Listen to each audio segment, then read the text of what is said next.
Good morning. તો differential ઇક્વેશનમાં 9.5 એક્સરસાઇઝમાં 2 doubt છે, બરાબર. તો આ 10 સમમાં મેં તમને હિન્ટ આપી હતી કે તમારે x/y equal to v suppose કરશો તો તમને ઇઝી પડશે, બરાબર. તો એના માટે પહેલાં આપણે આને એરેન્જ કરી નાખીએ. e⁻1 + e⁻x/y dx equal to minus of e⁻x/y 1 - x/y dy. તો dx/dy માઇનસ ઓફ શું થઈ જશે? તો કે minus of e⁻x/y into 1 - x/y upon 1 + e⁻x/y, બરાબર. આને નંબર 1 માં આપી દી.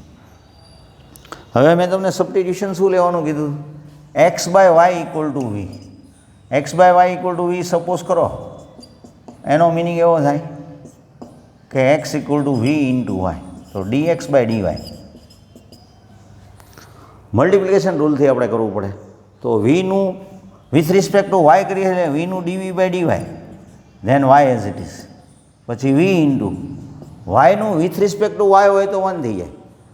તો એનો મિનિંગ એવો થયો કે dx/dy એટલે આપણે શું સબસ્ટિટ્યુટ કરીએ કે dx/dy ઇક્વલ ટુ, તો કે y into dv/dy plus v એવું સબસ્ટિટ્યુટ કરીએ છીએ. તો આને નંબર 2 કહીએ.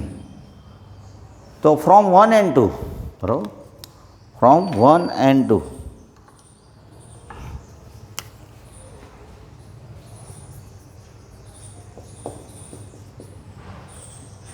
y into dv/dy plus v equal to number 1 2 પ્રમાણે dx/dy એટલે શું થાય? y into dv/dy plus v minus of e⁻v, કેમ કે x/y એટલે v સપોઝ કર્યું છે, 1 - v 1 + e⁻v x/y equal to v substitute કરી દઈએ. હવે પ્લસ વીને પહેલી સાઈડ મોકલી દઈએ તો માઇનસ v થઈ જશે. Minus e⁻v plus v e⁻v upon 1 + e⁻v minus v. આ નેગેટિવ બેને મલ્ટીપ્લાય કરીએ એટલે અહીંયા પોઝિટિવ થઈ જશે. પ્લસ v પહેલી સાઈડ જાય એટલે minus v.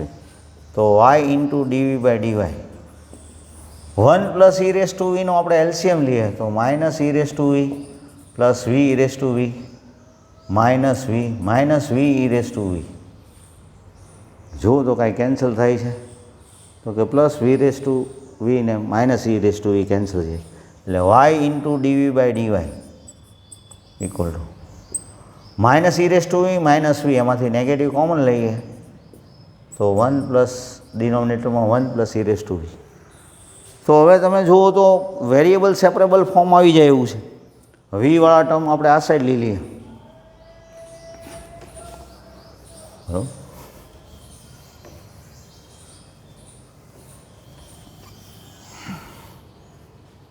One plus e⁻v upon e⁻v plus v into dv equal to minus of dy/y.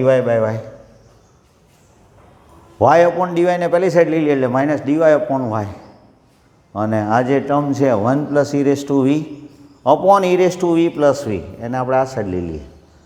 તો this is variable separable form.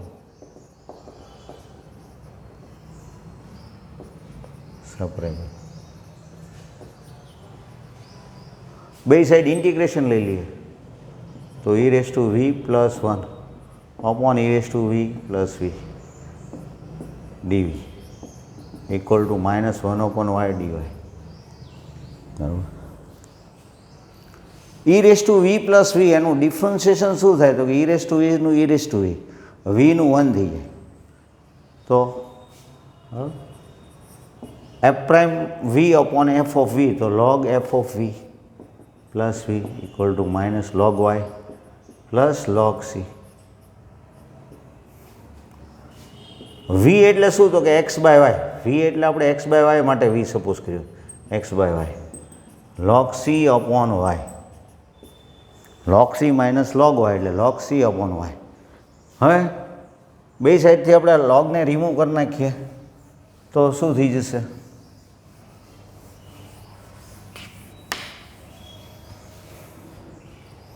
e raise to x by y plus x, વાયનો આપણે LCM લઈએ તો c by y, y cut થઈ જાય તો e raise to x by y plus x equal to C.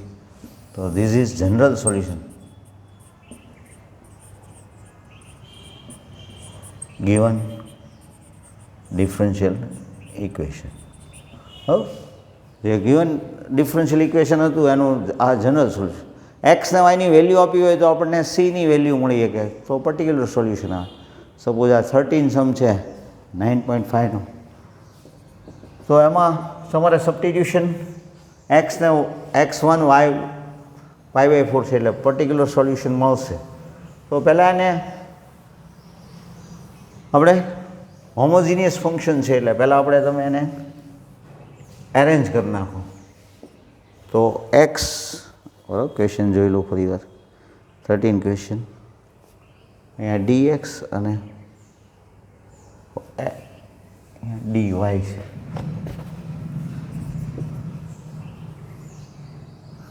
X dy, તો x dy equal to કેવું હોય તો minus of x sine square of y by x minus y into dx.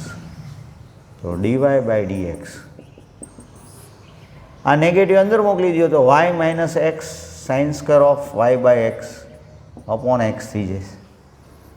હવે આ એક્સને separate ડિનોમિનેટરમાં મૂકી દઈએ તો y by x minus sine square of y by x. તો this is homogeneous differential equation. તમને યાદ હોય તો હોમોજીનિયસ ડિફરન્શિયલ ઇક્વેશન આપણે કોને કીધું હતું?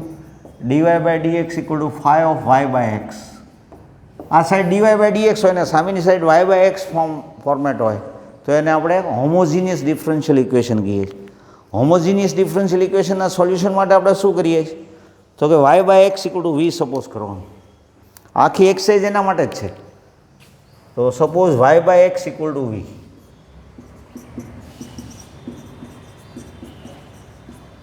એટલે y equal to v x. Y equal to v x તો dy બાય dx શું થશે તો કે dy by dx equal to x into dv by dx plus v into 1. વીનું dv by dx with respect to x, ત્યારે x as it is, પછી v into એક્સનું 1 થઈ જાય. તો from 1 and 2 x into dv by dx plus v, dy by ડીએક્સની જગ્યાએ x into dv by dx plus v, v minus sine square of y, v થશે y by x એટલે વી, વી બે સાઈડથી કેન્સલ કરી નાખો તો x into dv by dx equal to minus sine square v. તો dv upon sine square v equal to minus dx by x. તો this is variable separable form, variable separable form. તો અહીંથી તમે integration કરી શકો બે side. હવે integration કરશો તો શું થશે? બે સાઈડ ઇન્ટિગ્રેશન કરશો, બરાબર, તો dv upon sine square, upon sine સ્ક્વેરને ઉપર લઈ લઈએ તો કોસેક સ્ક્વેર થશે, ડિવાઇડેડ બાય સાઇન સ્ક્વેર છે અને ન્યુમરેટરમાં લઈએ તો કોસેક સ્ક્વેર થશે. કોસેક સ્ક્વેરનું ઇન્ટિગ્રેશન શું થાય તો કે માઇનસ કોટ વી. હા, બરાબર ને? કોટ વીનું differentiation minus cosec square v, તો કોસેક સ્ક્વેરનું ઇન્ટિગ્રેશન માઇનસ કોટ વી. અને આ સાઈડ શું થઈ જાય તો કે minus log x plus c મૂકો અથવા લોગ સી મૂકો તો શું થઈ જાય log x minus cot v, v એટલે y by x equal to c. તો this is general solution. This is general solution. હવે અહીંયા તમને એક્સ ને વાયનું આપ્યું છે કાંઈ તો કે yes x1 then y equal to pi by 4 is given, x equal to 1 then y equal to pi by 4 is given. તો કે તો એના માટે શું કરશું તો કે આપણે એ સબસ્ટિટ્યુટ કરી દઈએ. Here x equal to 1, y equal to pi by 4, this is given. તો એનો meaning log 1 cot pi/4/1 equal to c. log 1 એટલે 0, cot pi/4 ની વેલ્યુ 1, તો c equal to -1 એવું આવે છે. તો એનો મિનિંગ એવો છે, એ આપણે સબસ્ટિટ્યુટ કરી દઈએ ઇક્વેશનમાં, બરાબર, જનરલ સોલ્યુશનમાં. તો શું આવશે? therefore log x minus cot y/x equal to -1. This is particular અથવા special solution of given differential equation. તો 9.5 છે એમાં બધા હોમોજીનિયસ જ છે. એક નહોતો એ મેં તમને કરાવી દીધો ટેન્સમ, બરાબર. તો તમારે ટ્રાય કરવાની છે કે ભાઈ હોમોજીનિયસ છે કે નહીં. અને એક હવે તમને નવી ટાઈપ, લાસ્ટ એક ટાઈપ બાકી છે જે લિનિયર, એ કરાવી દો.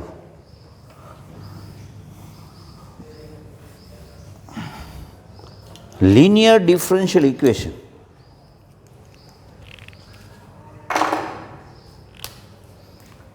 Linear differential equation.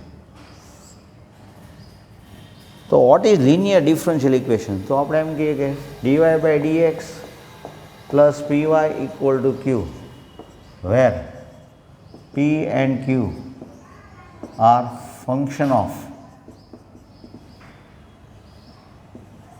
x only. એટલે p અને q માં xના જ ફોર્મેટમાં હોય. sin x cos x હોય, p એટલે sin x હોય, q એટલે cos x હોય, e⁻x હોય, x² + 1 હોય, tan x હોય, sin inverse x હોય. એમાં x સિવાયના ટર્મ, એટલે ટૂંકમાં x સિવાયનો કોઈ વેરિયેબલ ન હોવો જોઈએ. તો આના સોલ્યુશન માટે શું કરવાનું હોય? For solving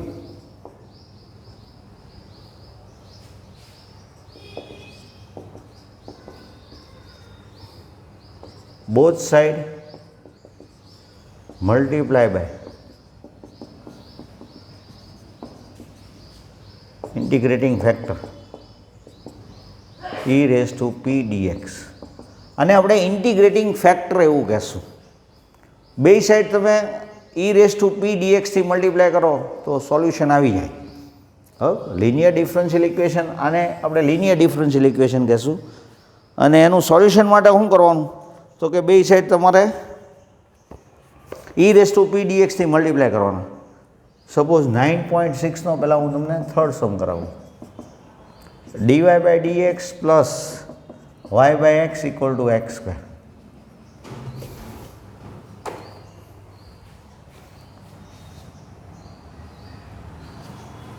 This is linear differential equation. Compare with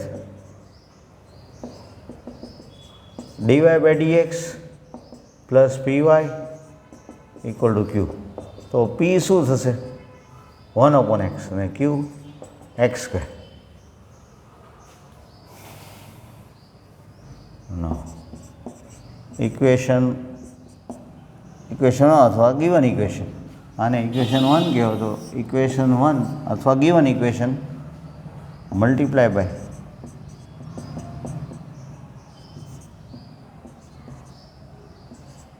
e⁻p dx means e⁻1/x dx. એનો મિનિંગ e⁻log x. બેઝ કાંઈ ન એટલે બેઝ e⁻log x. આને ઇન્ટિગ્રેટિંગ ફેક્ટર કહેવાય છે. બે સાઈડ આને એક્સથી મલ્ટીપ્લાય કરીએ તો આનું સોલ્યુશન મળી જાય. તો જોઈએ આપણે. તો ઇક્વેશન 1 મલ્ટીપ્લાય બાય એટલે x into dy/dx plus y equal to x³ એવું થઈ જાય. જો ઇક્વેશન 1ને શેનાથી મલ્ટીપ્લાય કરવાનું? e⁻p dx. તો p એટલે 1/x છે, એનું ઇન્ટિગ્રેશન log x થાય. e⁻log x બેઝ e, તમને આ ખબર છે, e⁻log m બેઝ e. તો દેટ ઇઝ m. બેઝ કાંઈ ન એટલે બેઝ e સમજવાનું. તો કે આખા ઇક્વેશનને એક્સથી મલ્ટીપ્લાય એટલે x into dy/dx plus y equal to x³. આને આપણે કહેવું હોય તો d dx ઓફ કાંઈ કહીએ કાંઈ. તો કે એક્સ ઇન્ટુ વાય એવું કહીએ કંઈ, તમે ચેક કરો. એક્સ એઝ ઇટ ઇઝ, વાયનું ડીવાય બાય ડીએક્સ, પછી એક્સનું 1 ત્યારે વાય એઝ ઇટ ઇઝ, તો 1 ઇન્ટુ વાય. હો, વાય ઇન્ટુ એક્સ કયો અથવા એક્સ ઇન્ટુ વાય, મલ્ટિપ્લિકેશન રૂલથી કરીએ કે એક્સનું 1 ત્યારે વાય એઝ ઇટ ઇઝ, પછી એક્સ એઝ ઇટ ઇઝ વાયનું ડીવાય બાય ડીએક્સ. તો differentiation of x y equal to x cube. સો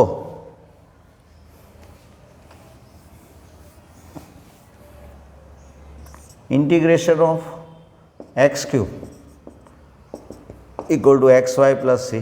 બરાબર, જો આપણે એમ કહીએ કે differentiation of sine x equal to cos x, તો એનો મિનિંગ એવો થયો, કોસનું ઇન્ટિગ્રેશન શું થાય, sine x plus c. Differentiation of x y equal to x cube, તો integration of x cube equal to x y plus c, તો x raise to 4/4 x y plus c. તો this is general solution of given differential equation. તો તમારે 9.6 સૌથી સારી લાગશે તમને. આ જ ફોર્મેટમાં છે, dy by dx plus p y equal to q. બરાબર, તો એને બરાબર ડીવાય બાય ડીએક્સ એકલો કાંઈક x into dy by dx કેવું હોય તો એક્સથી ડિવાઈડ કરી નાખવાના, x square plus 1 into dy by dx હોય તો એક્સ સ્ક્વેર પ્લસ 1થી ડિવાઈડ કરી નાખવાના. બરાબર કે નહીં? જો સપોઝ ફિફ્થ સમ છે તો એમાં cos square x into dy by dx, તો કોસ સ્ક્વેર એક્સથી પહેલાં ડિવાઈડ કરી નાખવાના, પછી જ તમે આની યારે કમ્પેર કરી શકો ને. તો એક્સરસાઇઝ તમારે સ્ટાર્ટ કરી દેવાની છે. 9.6 તમે 9.5 ન કરી હોય તો પહેલાં એ કરી નાખજો, એના હજી તમે ડાઉટ આપી શકો. બરાબર, ઓકે, થેન્ક યુ.